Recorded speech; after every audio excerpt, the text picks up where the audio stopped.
Good afternoon, everyone. This is Sherry Lichtenberg. Welcome to this month's NRRI webinar, the Connect America Fund, Where Are We Now? We have a great set of panelists, and let me quickly walk through them, and then we'll get started. Please remember that you can send us questions at any time by typing them into the question bar, and we look forward to questions that you all have for us. And when this is over, any additional questions we'll try to answer in writing. So let's get started. We have four really great panelists today. First is Randy Klindt. Randy is the general manager of OzarksGo.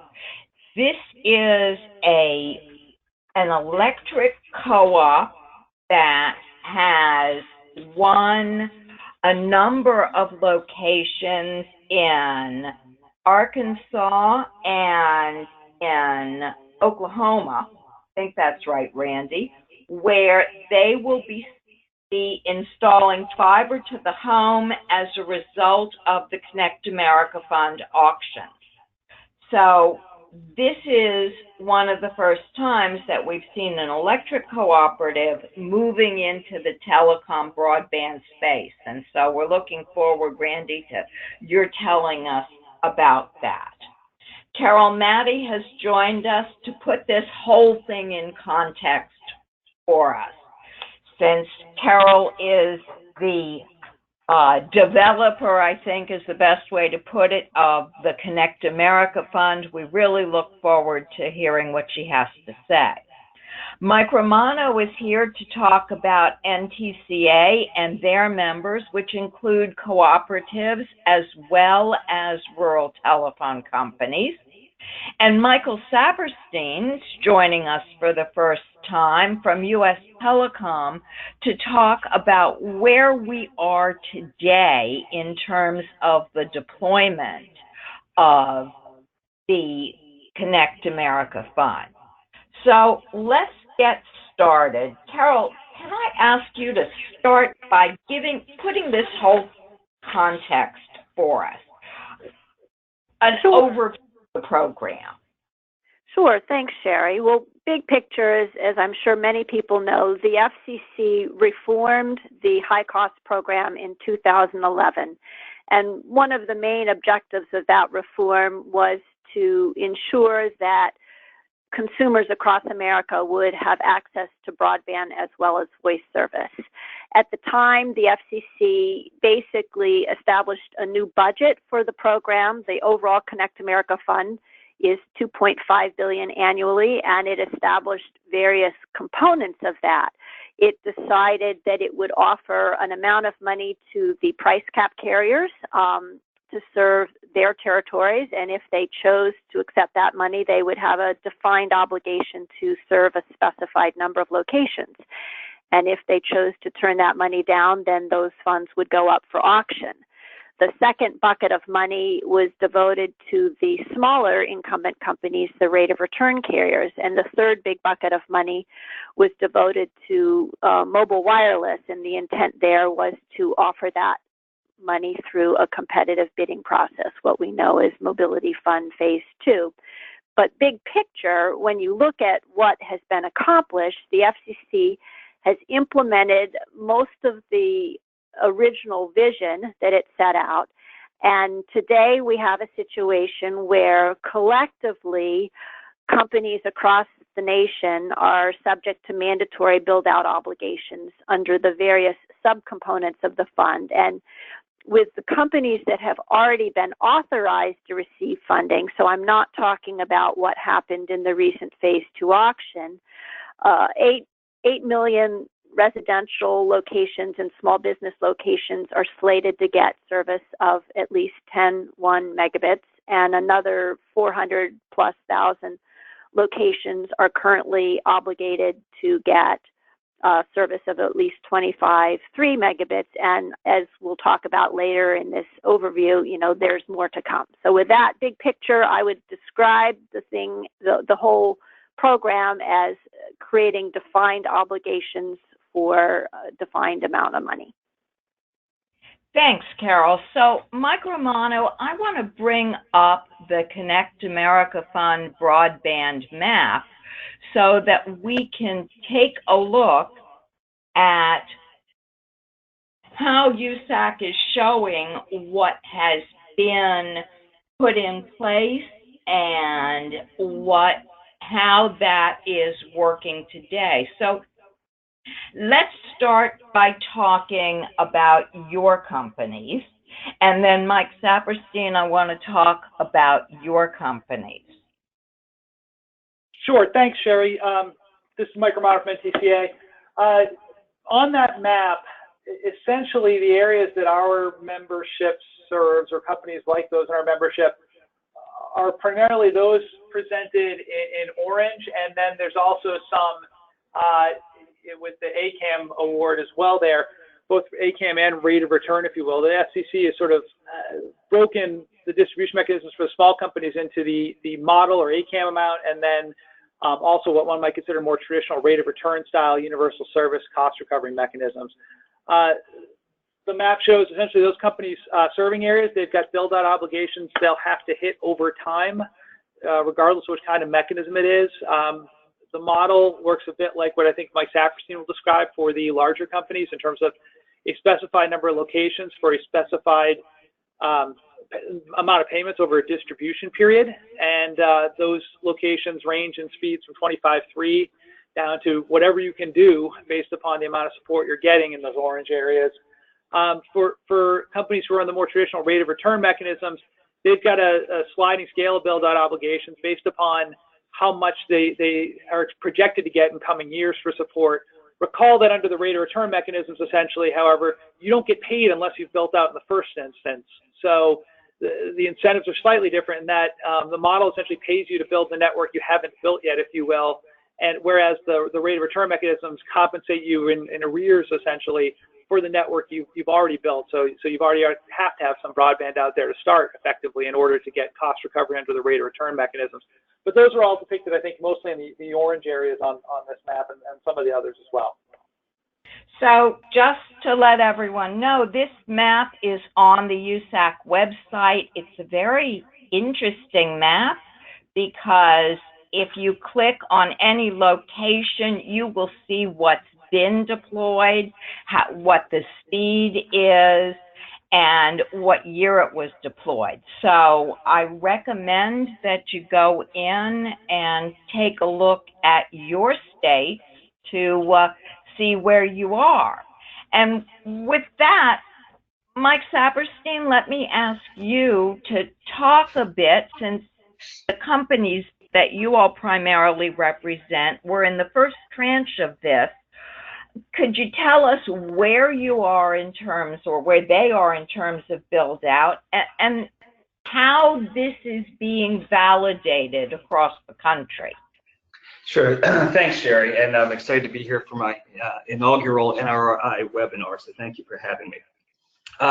USTelecom, we represent rate of return carriers, but as you alluded to, we also represent the price cap carriers. And in fact, 6 of the 7 price cap carriers that accepted the first tranche of CAF Phase II funding came to USTelecom members, and that represents all but 11,000 of the locations that are being deployed to as part of the CAF Phase II program.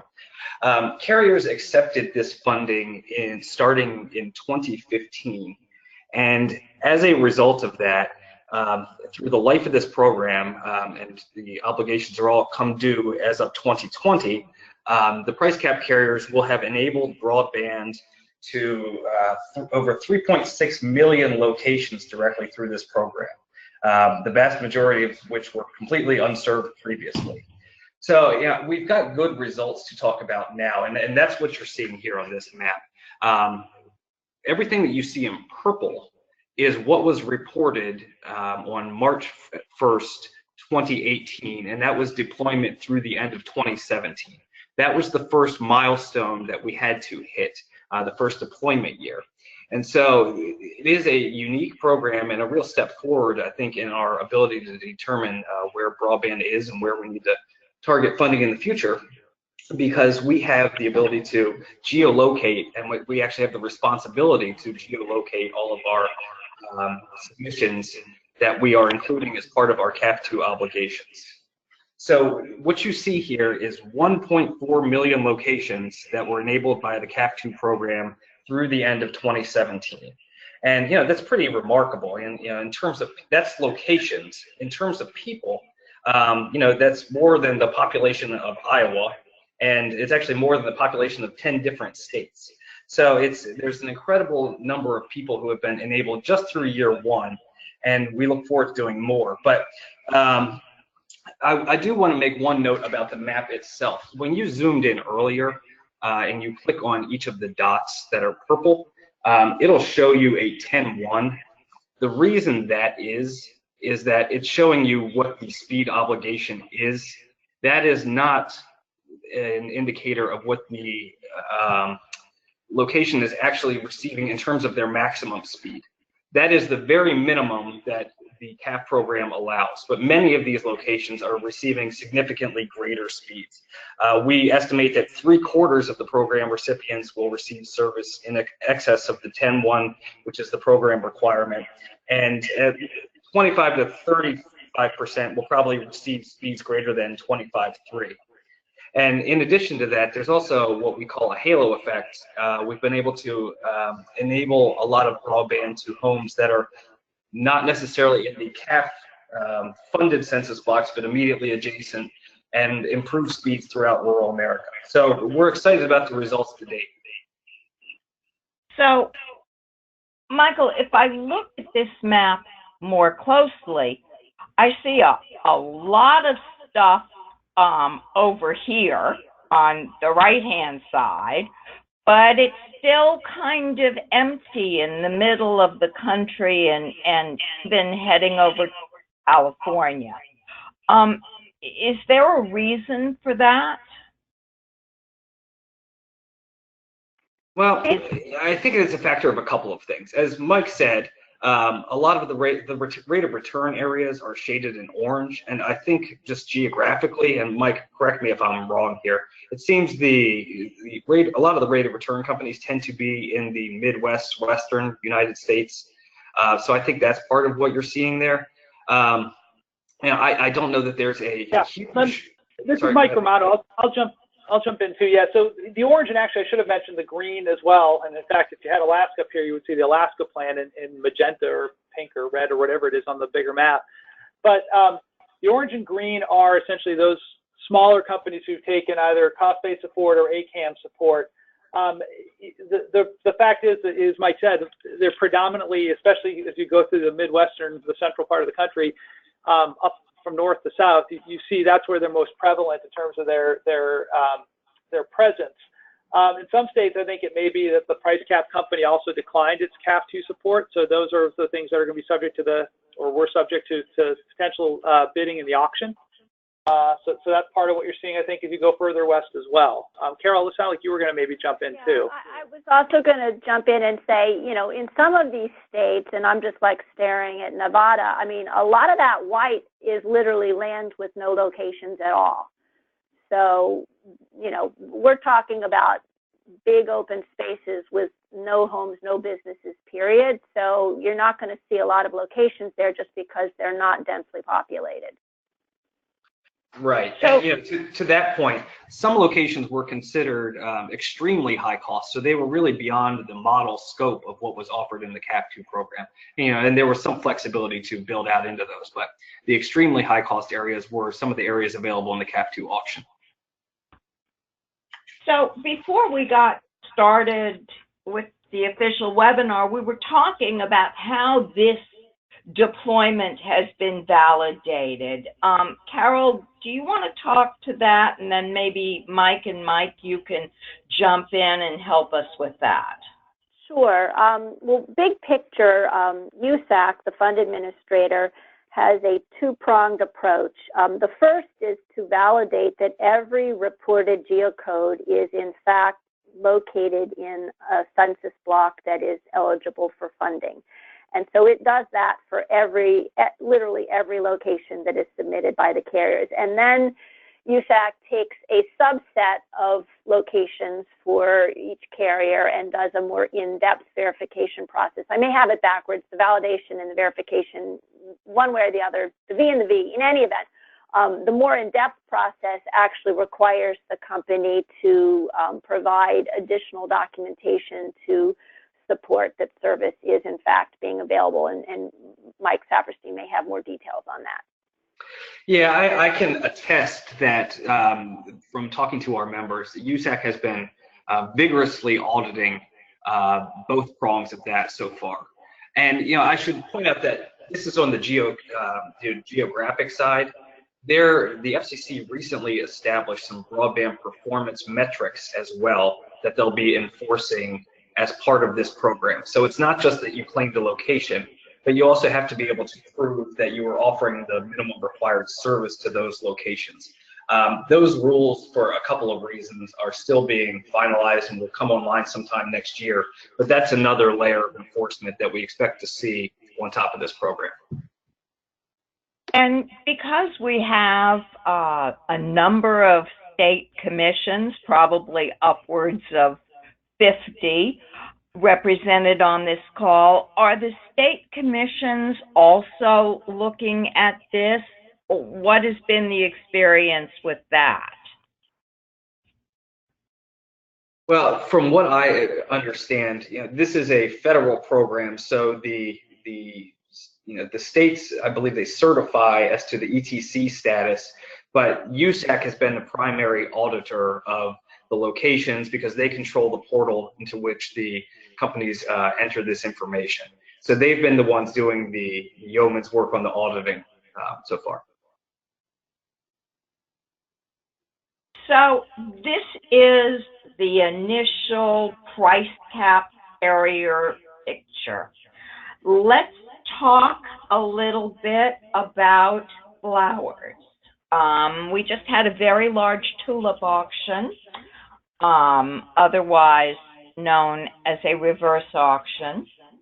And that's just to show that I do understand a bit of history. Randy, you are a new participant, and your company and the other companies that you represent have been very successful. Could you talk to us a little bit about why you bid and how you bid and what you see going forward here? Okay, Sherry, thanks. Thanks for inviting me to participate. And yeah, I'm general manager of OzarksGo, a subsidiary of Ozarks Electric Cooperative, located in Northwest Arkansas. Before that, I was an electric cooperative in Missouri who had completed a fiber to the home project to serve their members. And we are a few of the electric cooperatives across the country that are exploring or deploying fiber to the home to their membership in unserved areas to better their communities. And electric cooperatives serve the members that own the cooperative. So we've gone together, not unlike community broadband, and are building these networks to serve our local communities. And so we participated in the CAF Phase II auction. Actually, it goes back quite a while, several years ago, back to the rural broadband experiment, where there was a small $100 million auction where participants in that auction were able to remove their census blocks from the right of first refusal process for the price cap carriers. So Ozarks was one of those participants, along with Como, my former cooperative. So we've been working on this for some time, laying the groundwork for being able to participate in the auction. Ozarks was a part of a consortium, the Rural Electric Cooperative Consortium, that joined together 21 electric cooperatives across the country to participate and bid in the auction in the gigabit tier. We were the third largest winner in the CAF Phase II auction, and the highest, or the largest winner in the gigabit tier. There was, of the 21 cooperatives that participated as part of the consortium, 18 ended up winning funds to serve 66,000 plus locations with gigabit service, and did that in several states, primarily Oklahoma and to the east. So this is something that we have been working on for quite some time, as I mentioned before, keeping an eye on this auction, and I think it's going to be very beneficial. We've, as electric cooperatives, we've been in the universal service business, and for 80 years, serving electricity in these rural areas that are now unserved with broadband, and receiving these CAF funds are going to enable us to provide universal service to not just the CAF areas where we won money, but also to basically our entire service territories that we serve in rural America. And this is all going to fiber to the home and very high-speed gig service?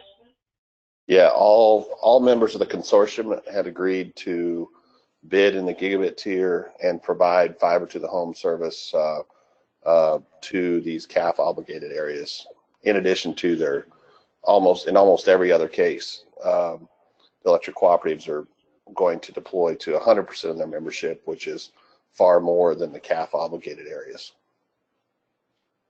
So, Mike Romano, some of your companies also have been part of this auction. What's happening with them? Yeah, thanks, Sherry. So, a bit like what Randy's talking about, our folks, our folks have been investing in rural areas. They only serve rural areas, so it's not as if they've sort of got some distraction in terms of other markets by and large. And in many cases, they've seen neighboring jurisdictions that have been wanting for broadband. So I think they likewise saw this CAF II auction as a real opportunity. From what we can tell, it looks like our members participated significantly and actually, I think, prevailed in a number of the bids. It looks like roughly 40 of the winning bidders were either NTCA members or their affiliates, or again, companies like them, smaller sort of historical rural telephone companies. That being said, a lot of their bids were typically smaller than some of the other larger bids you saw in nature, in part because in the most case they were taking more, I think, I haven't talked with many of them directly, obviously, because it's been under quiet period, but it looks like, if I had to guess, that a lot of them were pursuing an edge-out strategy where it's building on to geographically adjacent areas to the extent they could to edge out and serve other communities that run serves nearby. So I think they're excited about it. I think it's a real opportunity for them to serve new areas. It's a real opportunity for the consumers there, obviously, to see improved service. And now the key will be seeing everybody deliver on the promises that have been made in that auction. And so we're seeing a number of companies that we didn't see before bid, and we're seeing different sorts of technology. So, Mike Saperstein, can you talk a little bit about your members and the fact that they bid here, what we might see from them? Well, thanks, Sherry. So we did have some of our members participated in the CAF II auction, and they are of varying technologies that they bid on. So I think that what we're seeing is that there was interest, but there was also, at least on the price cap side, a lot of them are pretty consumed with the work they were doing on the first round of CAF Phase II. So for each company, it's an individual decision, and certainly the CAF II auction did offer the advantage of being able to curate the area that you were bidding for, more so than the CAF Phase II price cap tranche that came in 2015. So yeah, I think it comes down to individual company decisions. There are certainly different technologies that are out there amongst our members who bid and won in the CAF II auction. and driven by geographies, technologies, and things like that. So, Carol, do you have any thoughts on why we're seeing some of these companies who didn't accept money in the first round taking money this time or bidding to try to get money this time? Well, as Mike said, it's an individual business decision, and the most significant thing is the fact that in this auction, you could bid on a geographic unit that was much smaller than the state level offer. For the state offer for the price cap companies, it was take it or leave it. You had to serve, all of these so-called high-cost census blocks in your entire state, whereas in this case, you could just bid on as little as a census block. At the end of the day, the price cap companies collectively only are winning bidders for 1% of the dollars and 1% of the locations. So from a big picture perspective, they were not major players in this auction. The electric providers were major players, collectively getting 18% of the dollars and 13% of the locations. Fixed wireless was a major player, getting 50% of the dollars and 38% of the locations, and satellite was a player getting 8% of the dollars and 27% of the locations. So what I think really the story of this auction is you've got a whole new cast of characters entering the FCC's Universal Service Program, companies that have not been part of the program to date. So part of that new cast of characters are some satellite providers. Can any of you speak to how we think that might come out? There are latency questions that we've read about with satellite. There was a structure of the auction that added and subtracted points based on speed and latency and all of that.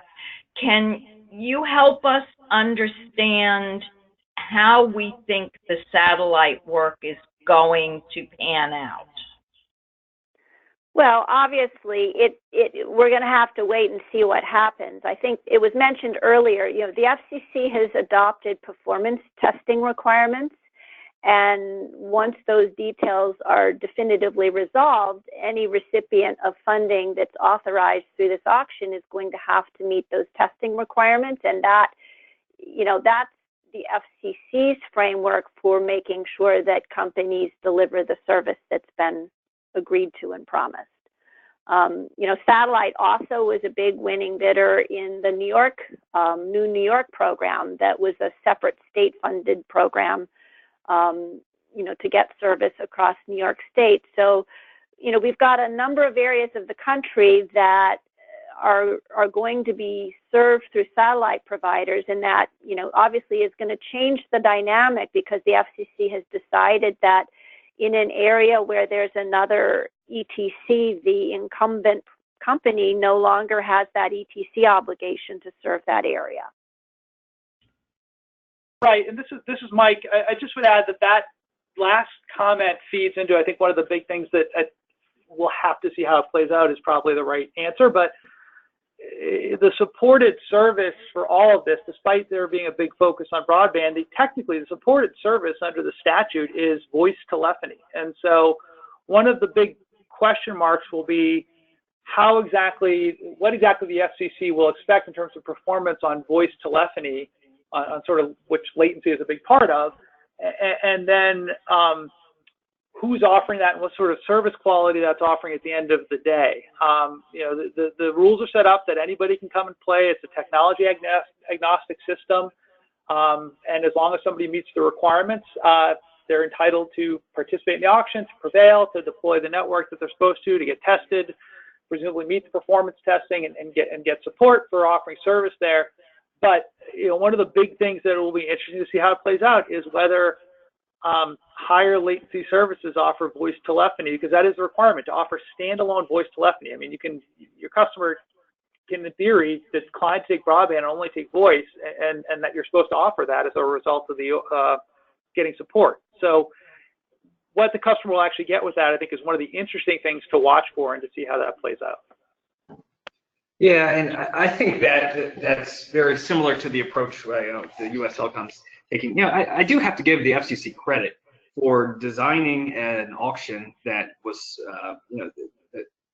as of right now, the long forms were just submitted on Monday, but it looks to be a success in terms of the way it was set up. So I have to give the FCC absolute credit for designing and carrying out that auction. But to the extent Carol mentioned, there is a whole new cast of characters. So I think we are also just taking a wait and see approach to see how things pan out. There's a lot of companies who have not been part of these FCC structures before, and I think our experience has shown that there is a level of understanding of FCC rules and regulations that can be trying, and you really need to fully understand the obligations when you go into programs like this. So we are looking forward to seeing how things pan out, but you do have to give the FCC credit for designing this auction. So Randy, your companies are beginning to seek ETC status in the states where you've won. How is that going? And will you be offering standalone voice? Well, the answer to the last part, yes. We'll be offering standalone voice, and in most cases, the cooperatives that, for one thing, most co-ops that participated in the consortium were not new entrants to being a broadband provider. They had already been, for example, Ozarks is in year 2 of year 6 of a full fiber to the home build out. Yeah, we will be providing standalone voice along with broadband services. And in the 8 states where the consortium had winners, all cooperatives have filed for their ETC designation with either their state public service commission, or in the case of like Virginia, with the FCC directly. And how is that process going? It's the deadline was just a few weeks ago, or not the deadline, but the safe harbor deadline was just a few weeks ago, and there hasn't been much progress made from or dockets set, or much has been done yet, other than just the filings themselves. And how can the states help, or what do you see, and this is for everyone, that the states should be looking at, or what they can weigh in on to push this process along? Sure. This is Mike Romano. I guess I would point to a couple of things to keep in mind. And I know that each state is different in terms of the capabilities they may have on staff or other abilities to review things. But a couple of things to keep in mind, I think, as you look at what the state's role or interest is in here. In the first instance, the states are obviously some of the people who hear most when customers are unserved, the complaints about that, and therefore, or if service quality is poor, then I suspect they hear that quite a bit too. So they do have that sort of public interest in seeing that services are delivered in the way that they're promised. So with respect to the ETC designation, I guess the first thing I'd say is, to be an ETC, that is an eligible telecommunications carrier, you need to be, by definition, a TC, a telecommunications carrier. And to be a telecommunications carrier, you have to be offering a TS, a telecommunications service. So I think it's important that it's validated that somebody seeking an ETC designation is in fact offering a telecommunications service as it's defined in the law. There's a lot of ambiguity around whether interconnected VoIP is a telecommunications service. It's a case in the 8th Circuit recently that says it's not. The FCC has been disinclined to categorize it as such. So, figuring out whether somebody's actually offering a telecommunications service and doing all the things that would make it a common carrier offering and not just calling something a common carrier offering, I think is one important step to make sure that all the statutory definitions are ticked and tied for somebody to ultimately become an ETC. That's probably one important step that anybody considering an ETC designation has to do to see what are the indicators of common carriage. The second piece would be, to the extent folks are capable, and I know there are different levels of capability around this, you know, it is great that the FCC opened up the doors for a lot of different technologies to participate in this auction. We have members who use all sorts of technologies. Fiber to the home is a big one for us, obviously, but, you know, satellite, fixed wireless are all within our toolkit. Making sure that the promises that are made in terms of what people are going to be delivering will actually be delivered. You know, these long forms include technical plans that will indicate how people are planning to actually deliver the service. We don't know the extent to which, I don't believe there's necessarily a plan right now for an opportunity for others to review those beyond the FCC's walls, but it strikes me as an interest in everyone in making sure USF dollars are used in an accountable way to say that is someone technically going to be able to deliver 100 megabits or more using a technology that has never done that commercially before in the field, especially to tens of thousands of locations now in a very rural area. So I think that sort of vetting is another thing that someone could play a role in, whether a state commission if they feel capable of it, or others who have an interest in making sure USF dollars are used accountably.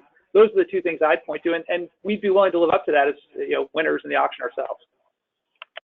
So, Carol, can I ask a question? You know, obviously the companies are filing or have filed their long form applications with the FCC, and the FCC will undertake a review of those technical plans before authorizing a company to receive funding. And I'm just curious, Mike, are you suggesting that the states also should do that as a duplicative function, or something else?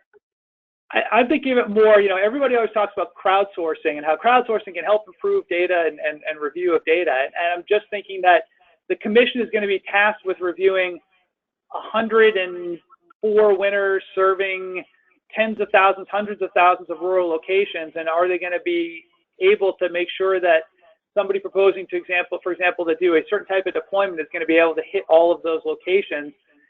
It may be, whether it's under protective order or something else, that some opportunity for others to go in and take a look at that to make sure that, if you will, there's a second set of eyes on technical plans to see if they're actually capable of delivering what they say. You know, especially in the case of we, and I think the electric cooperatives too, in the CAF II proceeding before it was finalized, had encouraged the FCC to do that up front. That didn't happen, but now, you know, to make sure on the back end at least that people are capable of delivering what they're promising, we think more sets of eyes on that would be helpful.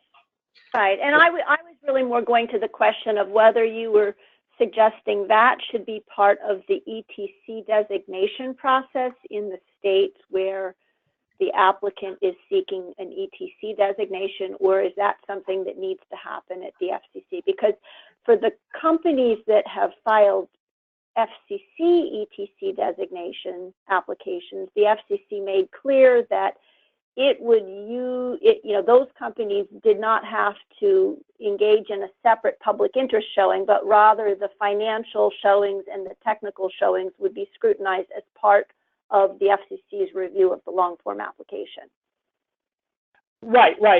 I'm not trying to indicate a state should take, other than the legal question I raised sort of in the first instance as part of the ETC designation, I'm not recommending a state do any one thing in particular. I just think a state would have an interest, or might be one of many stakeholders who might have an interest in confirming that someone proposing to do something in a rural area is in fact going to be capable of delivering on that based upon the technology they plan, maybe the spectrum they hold, the contracts they tend to put in place, what have you, to deliver. But I'm not specifically suggesting or recommending that every state make that part of their ETC designation process. Yeah, I mean, this is Mike Saperstein. I guess my only concern is that, you know, given that this is a federal program with federal obligations specified by the FCC, I just want to make sure that there's one set of rules in place and we don't get into situations where there are multiple kind of overlapping and different interpretations of how the same rules are applied to different things. So that's my concern here, is that we just have one set of rules, and there's nothing wrong with having a second set of eyes, but I don't want to end up having duplicative standards or that causes delay or slows things down administratively. So if the states on this call would like to weigh in, send me an email and we'll let the panelists know what it is that you all are doing with the ETC designation. That said, Randy, we are beginning to see questions coming in from the audience, and one of those questions is for you. OzarksGo is going to provide fiber to the home throughout your cooperative territory. So I assume that is to every single location that you serve with electricity. Are you able to do that with just the money that you're receiving from the Connect America Fund, or are you financially, is the co-op spending money as well, and how do you see that playing out? Well, like I said before, Ozarks had already 2 years into the project without any federal funding.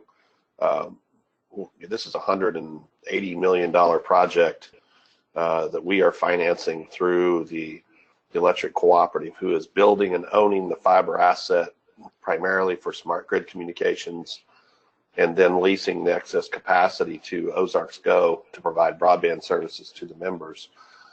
Ozarks won $23.5 million in CAF, the CAF Phase II auction, which is just a drop in the bucket compared to the $180 million total capital investment.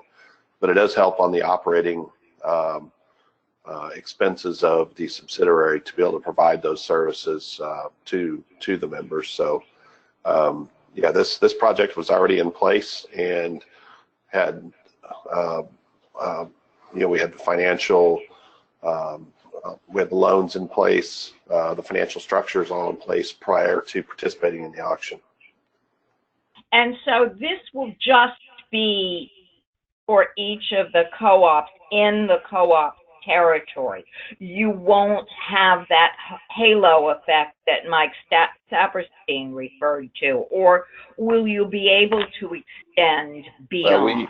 One of the complications of the auction was the geographic area. The census block group that was the minimum bidding unit in the auction was a large enough geographic area that it did create complications for electric cooperatives in that census block groups don't always align with the boundaries of where a particular electric cooperative serves. So in most cases, most electric cooperatives have taken on an obligation to serve non-members when they won a particular census block group, because it wasn't wholly within the territory of the co-op. So there will be some non-members of co-ops benefiting from the CAF Phase II auction. And will we see that halo effect, Mike Romano, with your members as well? I think if the question is, and I want to make sure I understood the halo effect reference correctly, but I think if the question is, are you going to be able to pick up sort of other locations on the way to delivering service to the funded locations, and or will we be able to deliver higher speeds to certain portions of that? I think that's true. I think even if you go on now to the map and look at it, the build-out obligations are at anywhere from relatively low 10.1 levels to 25.3, and then the CAF auction obviously get higher.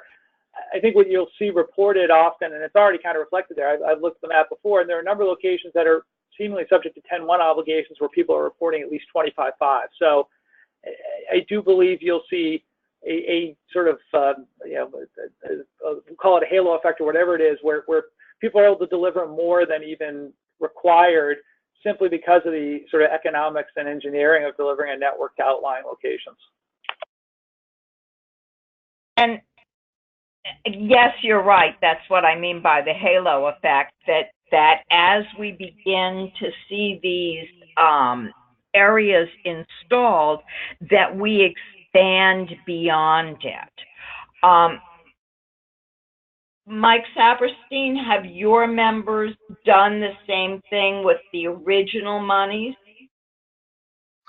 Yeah, and I think I mentioned that the halo effect is, we're seeing significant pickup for that. And if you look at the way our networks are built, to the extent that they're using wireline technology to fulfill their CAF II obligations.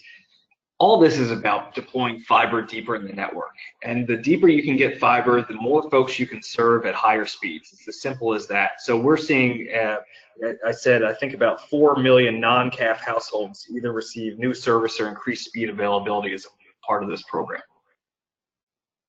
So are we going to get to 100% coverage? Are we going to make the broadband plan and say everybody's going to have broadband?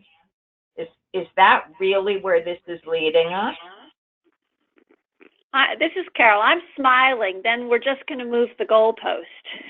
Because after all, universal service is an evolving standard. I mean, right now, the FCC is viewing 10.1 as the minimum. I don't think that's where the FCC will view it 3 years from now.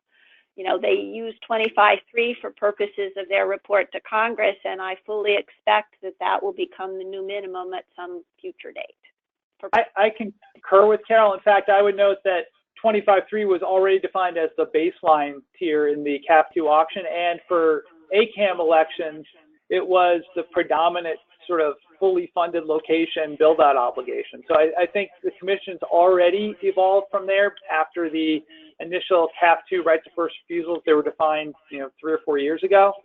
So I do think, and rightly so. I mean, there should be an evolving speed standard, and that would, in our view, indicate you should be planning, as I think the auction tried to balance so that you're planning for the future, that you're balancing the need for networks that will be capable of evolving. And what that means is a lot more territory will open up for funding, assuming the FCC proceeds as it originally envisioned. Like up until now, it's only been targeting funding to areas lacking 10.1. If the FCC reevaluates the standard, what the minimum is, and says the minimum has to be 25.3 or better, all the places that are sort of in that 10 to 24 range are going to be eligible for funding at a future date. Right. Yeah, and this is Mike Saperstein. I agree with all of that. I think the real wild card here that the CAF II auction showed is satellite. And what is the role of satellite broadband moving forward, and how does that factor in terms of, if that is the service, and they're providing the accepted service, could we theoretically move faster because they have more capability? I don't know. And that's part of the wait and see approach that we're taking here, is saying, well, okay, how is all this satellite going to play out in terms of the CAF II auction success? So, Carol, let me go back to you for a minute. You talked a bit about how the FCC is going, they put performance standards out there. They'll measure to see if, for instance, the satellite providers can meet those standards. What happens if someone can't? Under the order adopted for performance standards, there are specific consequences for not meeting the required measurements. I don't remember the specific details, but I do recall, and maybe one of the other panelists can help me out, that there are specific monetary consequences that could result in loss of support if they're not meeting the defined metrics that they're required to meet. Yeah, that's right. And some of those are currently under review. There's been a couple of petitions for reconsideration and applications for review filed on the CAF broadband metrics obligation report in order that the FCC put out over the summer. But it does reflect monetary policies, and rightly so. If the Commission is paying a certain amount of money to have a certain service delivered, we would expect that any participant who has signed up to meet those obligations should be able to comply. There are, as I said, some nuances around, what the penalty should be, how frequently they should be tested, things of that nature. But, the basic point is, if you've signed up for an obligation, you need to be able to meet it. And so we'll kind of be in a wait and see position as we go forward here. Let me turn for a minute to the question of carrier of last resort obligations. And I think maybe Mike Romano, you said that as the new winning bidder brings up their network, that obligation is going to transfer to them. How is that going to work? When do they get the funds? And will we see this transfer of carrier of last resort obligations? I don't think, I mean, actually, it's fascinating. I don't know that technically speaking, legally speaking, it's a transfer of the carrier of last resort obligations. I think it's practically, however, it is that. I mean, the commission, the FCC has said that essentially when somebody is now newly designated as the ETC in a given area, the old ETC is absolved of the responsibility to be an ETC there any longer. So, you know, I know there's a distinction legally between ETCs and carriers of last resort, but practically speaking, if someone is getting no funding to serve an area, it's hard to see how you can require them to continue to be a carrier of last resort, especially when they're not the federal ETC there any longer. So that then puts these winners of the auction, assuming we're talking about the CAF II auction for a minute, that makes these CAF II auction winners essentially the effective provider of last resort in the area they're going to serve. They're the only provider of broadband. Certainly by definition, they wouldn't have won if they weren't that. And from a voice telephony perspective, it's unclear how much longer the old provider, carrier of last resort, can continue to keep its voice network up there if it's getting no support to do so. So I think that's why I would say that, you know, the framework within which, conceptual framework within which to look at this is that those CAF II auction award winners are going to be the new game in town. They're going to be the new providers of last resort to which people have to look for service. And, you know, that's why accountability becomes so important, not just in terms of hooking up the location served, but also the quality of the service and the rates they charge. I mean, you know, I think sometimes ever since the stimulus era, everybody's sort of turned into this focus of what it takes to get broadband out there and doesn't as much focus on what it takes to keep it there and keep it affordable and make good use of it. And that's going to be just as important a question as whether, you know, on the dot on a map shows a connected service there in the first instance. That's where the carrier last resort, provider last resort concept, again, becomes important. That's right. I agree with Mike. One of the interesting things is the timing issue of this, because under the FCC's order, the incumbent ETC is relieved of its ETC obligation at the moment in time that the new ETC is authorized. But that new ETC has a 6-year build-out obligation. So by definition, they're, you know, presumably they're not offering voice service and broadband service to whatever customers are in that geographic area on the day they're authorized, because that's, you know, from their perspective, an unserved area. So one of the more interesting questions is sort of what happens in, you know, maybe at the end of the 6-year period, you've got a complete replacement, so to speak, but what happens in that intervening 6-year period while the build out is occurring? I think, you know, if I could speculate, I would think that the incumbents would be reluctant to try to exit the market right away, while the company that is effectively replacing them is still in the build-out mode, and they would need, as a practical matter, under the Section 214 rules, to at least wait until the build-out's complete. Mike Saperstein, what have we seen so far as in the original build-out, the build-out that your members, the price cap companies, have done? Well, you know, the price cap companies, these were their kind of territories anyway. So they, to the extent the carrier last resort obligations existed, not much would have changed, at least from the first round of build-out. But I think Mike and Carol have hit on this exactly right.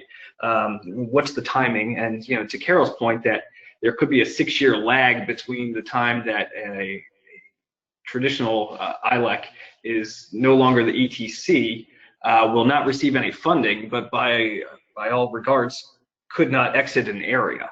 So there seems to be a funding gap that is going on there that we'll need to address, but that's a very interesting question coming up. So we'll have to watch that one.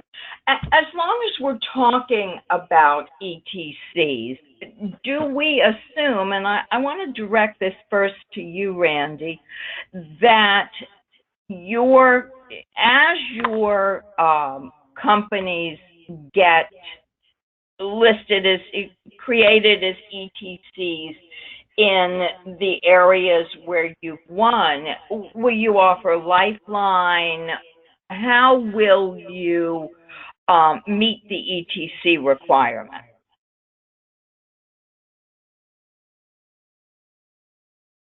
So can you be more specific on what you're asking there?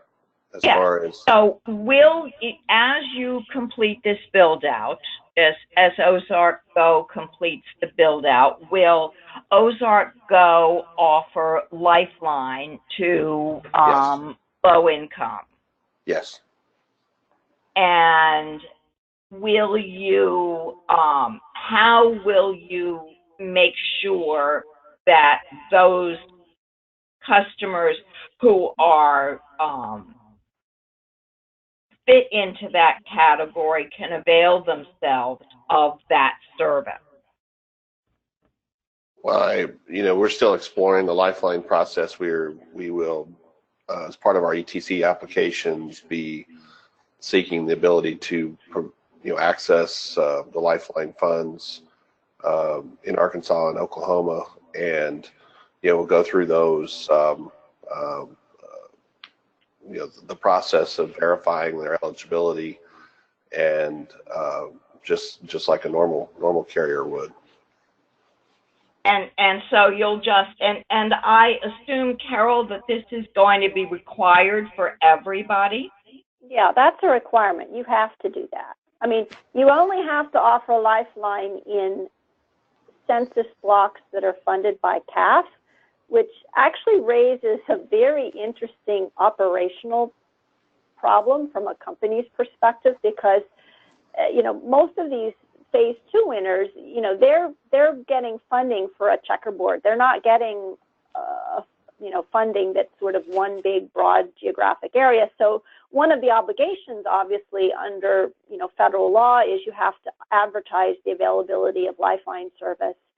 And, sort of how you do that in an area where, one census block is funded and the one next door isn't, from an operational standpoint, I could think of that as a nightmare. But let me jump in there. That's, first and foremost, we're focused on getting the ETC for the areas where we won in the auction, and then we intend to come back and amend that to provide Lifeline in the entire service territory of the electric cooperative, so that we can provide Lifeline service across the entire area and not have that operational headache that Carol's talking about. That makes a lot of sense. Otherwise, I can't imagine how you do it. I don't know, and I think that's a really good answer. I don't know, we'll need to query the other winners to see how that will work for them. Randy, could you talk for a minute about technology? You said that you've got a smart meter application in place. Is this broadband service sitting on top of that? Does that make it easier for an electric cooperative to move into this space, or how is that going to work? Well, obviously with a fiber deployment, we have enormous capacity above and beyond what is needed for smart grid and SCADA communications for managing our electric grid. So in our case, the lease payment that OzarksGo pays Ozarks Electric for the excess capacity of the fiber cable is actually sufficient to cover the entire cost of the fiber cable. So the co-op itself is getting basically a smart grid network at no cost to their members. It's being funded through the broadband network. So, you know, the technology allows for obviously both capacity for broadband, and in our case, television and telephone service, in addition to all the smart grid communication that we need. And what happens in case of, you know, we've all been thinking about what's happened with Hurricane Michael. If you lose electric service, how does that impact the phone service, in addition to the fact that, you know, VoIP doesn't have a backup, that it's not line powered? What's the plan there for like restoration? So we have obviously have designed this network for reliability, redundancy, multiple path connections between our substations, where our fiber to the home nodes are all located at the substations. The substations are fed by transmission lines, in most cases transmission lines from multiple directions, and then we also build our fiber nodes are housed in concrete telecom shelters with, you know, massive amounts of battery backup, generator connections, and then we build all passive networks from the substation to the home, so there's no remote cabinets that need to be powered. So if we can keep the power on at the substation, which is fed by transmission, and then provide the battery backup solution for in the home, we're pretty confident we can keep the voice network up better than probably some of the cable and telephone systems today can. So that's very fascinating. Mike Romano, your co-ops are not necessarily electric co-ops, but how are they doing this build out? So there are co-ops, other than maybe one unique example, are all historical telephone cooperatives, and then develops again. But half our membership is actually family-owned or small privately held companies by and large.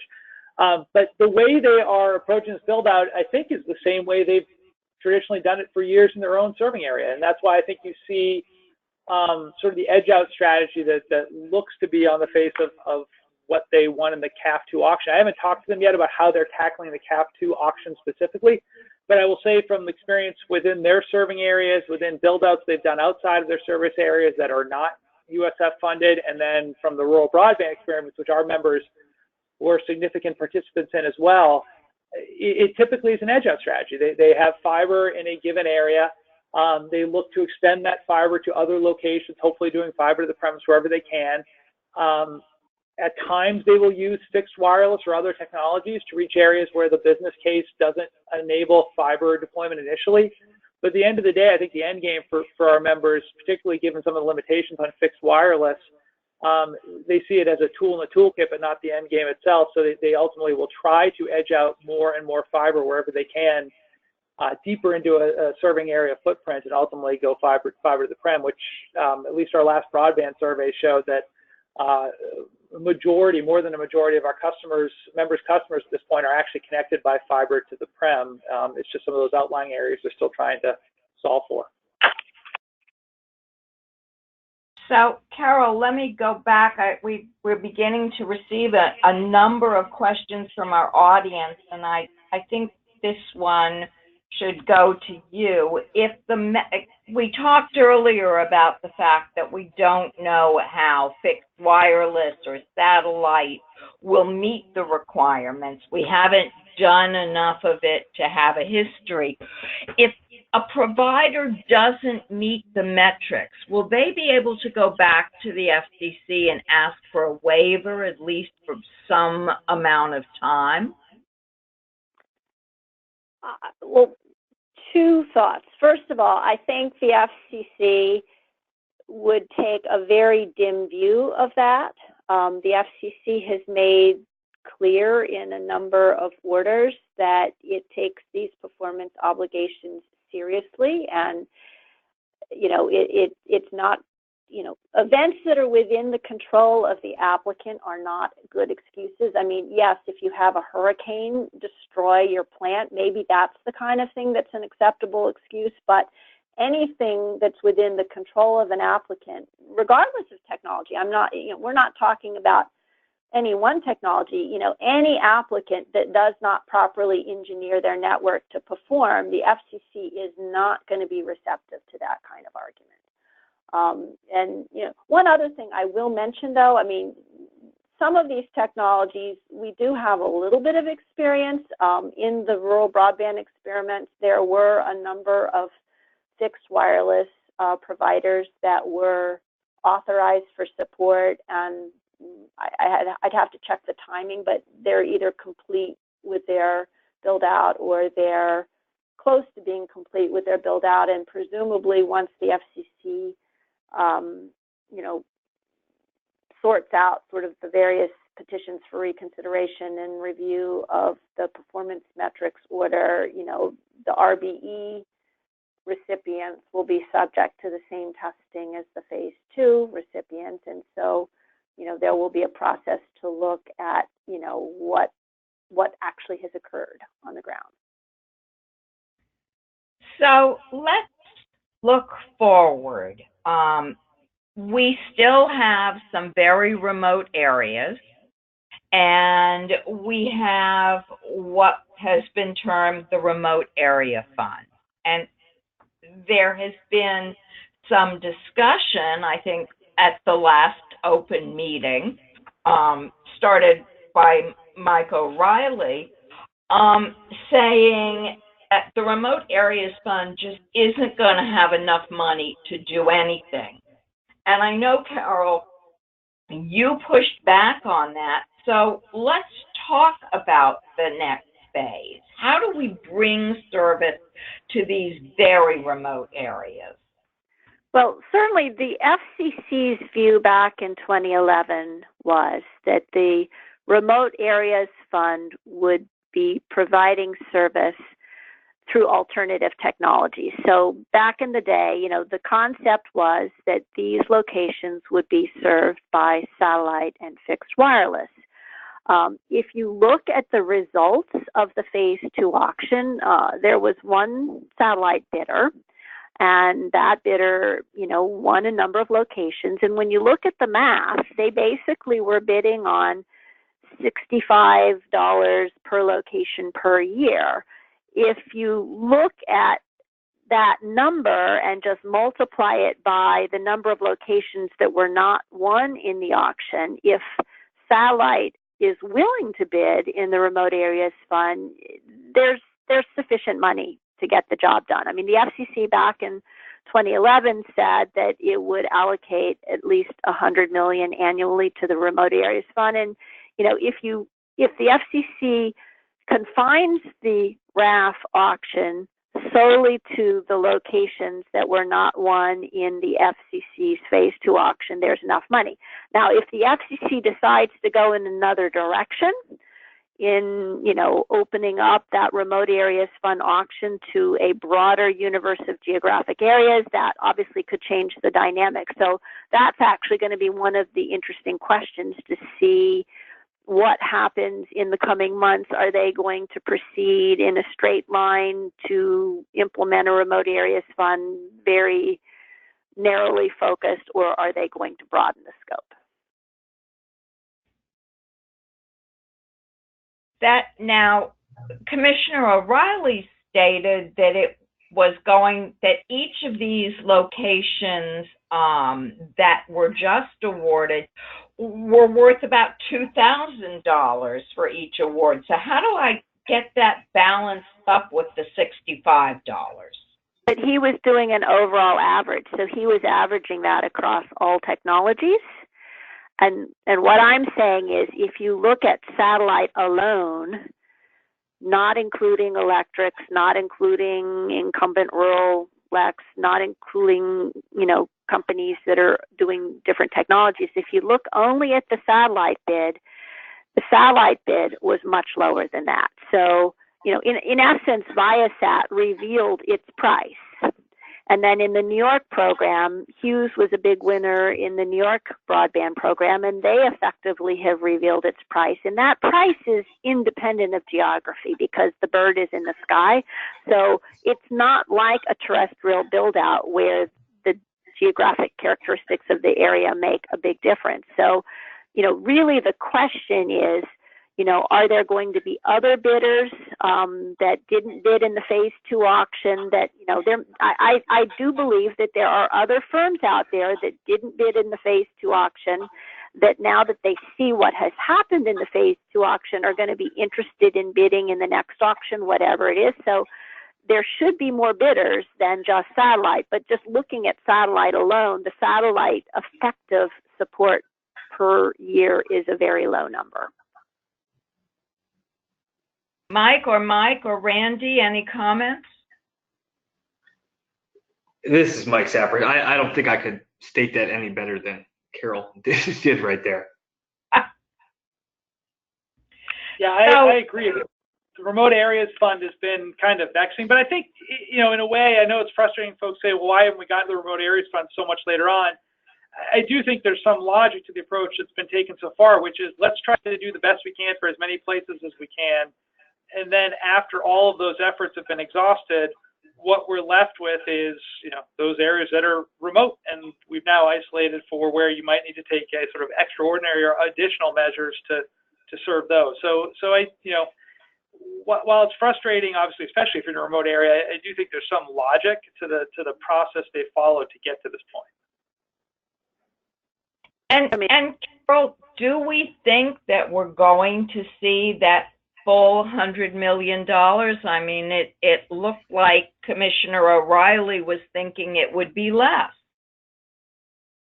Well, they need to do another notice of proposed rulemaking if they want to change the number. I mean, he was talking about the amount of money that was not won in the phase 2 auction, so he seemed to be assuming that that money would roll over into the Remote Areas Fund, but that doesn't change the fact that the Commission already made a decision in 2011 that it would dedicate $100 million a year. So in order to change that number and make it lower than $100 million, the FCC's got to do another NPRM. They're going to have to seek public comment anyway because there's a number of issues that they have not yet resolved about the Remote Areas Fund. So I think that's really the main message. There's going to be another public comment period because they don't have enough information to go straight to an auction without more public input. Right, and we'll have to watch the timing of that as well. The stated goal is to try to get that done within a year of the CAF II auction closing. As Carol mentioned, there's going to be additional probably rounds of comment on this, and then you actually have to set up the auction afterwards. So it may be some time before that actually gets completed. So given the fact that I think a number of our listeners are actually, they have constituents, if you will, in those very remote areas, what are the other issues that are going to have to be addressed, Carol? Well, among other things, the FCC has not defined the performance requirements for bidders. It has not adopted the term of support for recipients in the Remote Areas Fund. One of the issues that was previously raised was whether support should be based on homes passed or actual subscription. So that's an open issue. Those are just the three that just jump into the top of my head. And then they've got to decide, are we going to do the same auction that we did last time, or are we going to change it? Obviously there were weights in the last auction that were designed to, enable different technologies to compete head-to-head. The FCC's got to evaluate how that worked and decide, are we going to keep weights? Or are we going to get rid of weights? I mean, another way you could do it, in the last auction, people were bidding against the reserve price. a different way you could do it is just lowest dollars wins, and it doesn't matter what the reserve price is. And that's another question, like what are the reserve prices going to be for these areas that are remaining in the remote areas fund? So I could keep talking, but that just gives you a flavor of some of the open issues that the FCC still needs to decide. Yeah, right. So, summarize what Carol's basically saying is everything we did over the last 2 years to set up the CAF II auction, they need to do again for the remote areas fund. The benefit being at least they've done it for the CAF II auction, so they have a roadmap that they didn't have when they were trying to set up the CAF II auction. With the differentiator that this time they need, I think the goal is to make sure that all of the remaining locations are served, as opposed to with the CAF II auction, you still had, what, 200-some thousand locations that were left unserved. Right. So if I could go to one more issue that I think we've kind of alluded to but haven't really discussed. So we're going to have lots of broadband all over the country. Randy, let me start with you. How are you going to incent your members to actually sign up for this? And how, by the way, are they getting broadband right now? Or are they? Well, in most electric cooperative instances, the majority of their members don't have access to broadband today. I guess broadband loosely defined, whether it's 10.1 or 25 or what we're deploying and what most consortium members will be deploying is a minimum of 100 meg service, symmetrical, which is something that they've never had the opportunity to sign up for, or in very limited cases have had the opportunity to sign up for. So there's not much we have to do to incentivize our members to take the service. They're taking service from a company that has been around for 80 years, has ACSI scores in the upper 80s or low 90s. It's a company they have ownership in, and it's a service that that is just not available to them unless the electric cooperative does it. So there's not much we have to do to incentivize our members to take the service. And Mike Romano, have your members begun to look at how they're going to incentivize their users? I mean, is this I don't have it, so I can't wait to have it, and I'm buying it the second it shows up? I think the good part for our members, and I think Randy's indicated that his company and others that they work with have been in the broadband business to some degree already. So there is an experience, a track record you can look to say, what do take rates look like? What can I make in terms of reasonable business assumptions? How do I go out and sell this service? How do I go market it? For better or for worse, one of the things that I think Google Fiber did very well, even though their fiber construction was limited to basically NFL cities that threw parades for them. The fact is that they did a great job about creating buzz about new broadband coming to town and getting people excited for it and jazzed for it. And I think that a lot of the rest of the industry has at least taken some of that lessons learned and applied it in their own marketing plans and been more aggressive about it. So I think, again, people will be very thirsty for broadband in these areas because it had none to date. It's more almost as much an education process about the importance of broadband and what it can mean to them for those who haven't had it. And then they build a business plan around what their track record is in the past in delivering broadband in areas that previously did not have it. So I don't anticipate too many surprises in terms of what it is, given the track record they've got in delivering this service in rural areas for, in the case of broadband, 20 years, in the case of telecommunications, 50 to 100. So this is Mike Saperstein. I would just say one thing, that broadband adoption is still an issue in this country, and educating people on the value of broadband. And to the states that are so inclined, we would certainly be welcome and be willing to work with you on additional broadband adoption efforts going forward.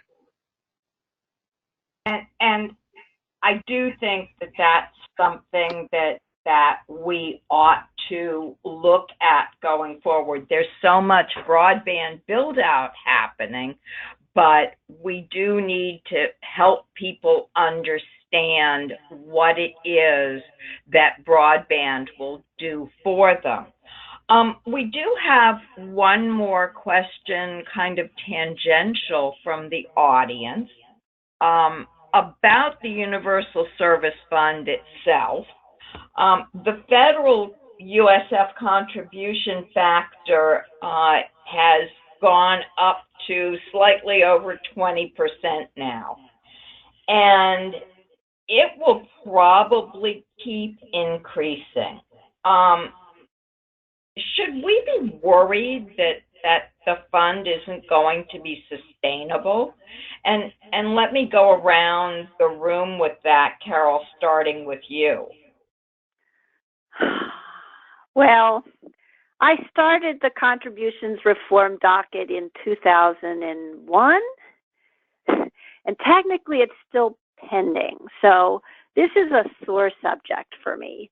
I will tell you all that back in the early 2000s, at the time the contribution factor was just a hair under 9%, and we were scared to death when it was the quarter it was going to go over 10, because we thought that it would cause an uproar, and it turned out to be a non-event.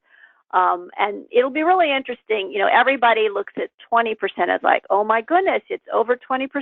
This is terrible. This is terrible. But it'll be interesting to see whether consumers actually notice, because at the end of the day, it's not 20% of your whole bill. It's 20% of the interstate telecommunications service portion of your bill, which, as we all know, is a very small part of the overall communications package that most consumers are subscribing to. Now, having said that, I firmly and absolutely believe that there's a need for contributions reform.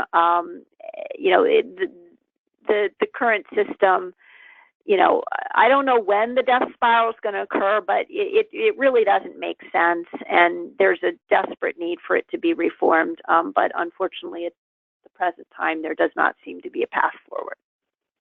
And that's probably a conversation for another day. Does anybody else want to weigh in?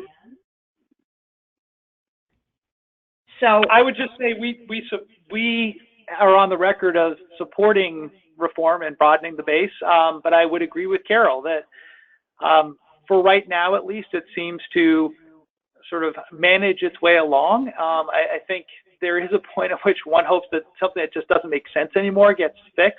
I don't know if this will be a tipping point in it, really, for the very reason that Carol noted.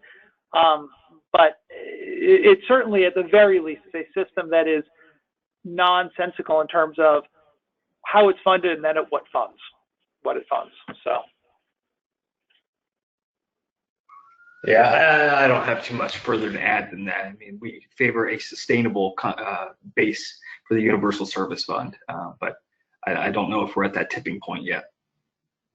So let me give everybody the opportunity in our last 5 minutes to tell us anything else you want us to know. And Randy, let me start with you. How do we begin to see more disparate kinds of companies bidding, and how do we judge how well that is working? Well, I'll speak to specifically electric cooperatives. Electric cooperatives have an 80-year history of providing excellent service in rural areas to some of the most difficult areas to serve with electricity. And I think we're on a maybe a cusp of a larger group of electric cooperatives entering that market to provide service to their membership. My consulting company, separate from Ozarks, has done 85 business plans, feasibility studies for electric cooperatives across the country to explore offering fiber to the home to their members. That's over 10% of all the electric distribution co-ops in the country. And, we're not the only consultant. So I think there's probably somewhere around 50 to 100 electric cooperatives that have made the decision to start providing broadband service via fiber And I think that number could be 200, 250, 300 over the next couple years. And of course, they'll be looking for public funding to assist because it's very expensive to deliver fiber to the home, whether it's the new RUS program that we'll see here shortly, or the Remote Area Fund, or CAF Phase 3, if there is a CAF Phase 3. Electric cooperatives are going to be eager to participate. Mike S., let me go to you next. Sure. Is this on the kind of the same question, Sherry, or anything we want to share? You could go with both of those. Okay. Well, I think we are also eager to see what comes next out of the Universal Service Fund, the Connect America Fund, and we commend everything the Commission's done to date on that. And more than anything, I think we're just excited about how the program's been going so far for our members and our participation in CAF II. Like I said, it was 1.4 million locations this year. Without exception, all of the price cap members hit that mark.